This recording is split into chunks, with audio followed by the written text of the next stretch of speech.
C'est un véritable plaidoyer en faveur de l'éducation et du suivi éducatif des filles que l'ONG Save the Children s'engage à mener aux côtés des enfants. Et pour cause, en Côte d'Ivoire, au-delà de la scolarisation de la petite fille, la question majeure reste l'achèvement de leur cursus scolaire. Sur 100 filles entrées au CP1, seulement 58 parviennent au CM2. À peine 35 filles sur 100 franchissent le cap de la troisième. Au second cycle, 18% d'entre elles parviennent à achever les cours en terminale, de quoi interpeller le Parlement des enfants.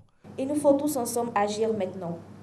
Nous ne pouvons plus accepter que les mariages précoces et forcés, les grossesses et la violence en milieu scolaire empêchent nos camarades de poursuivre leurs études et réaliser les espoirs placés en eux par leurs familles et communautés. Cette allocution nous donne l'occasion de demander très sérieusement à tous les parents de nous éduquer comme il se doit. En plus des parents directs, l'éducation d'un enfant est aussi de la responsabilité de toute la communauté. S'il vous plaît, chers parents, éduquez-nous très bien comme nos grands-parents vous ont bien éduqués.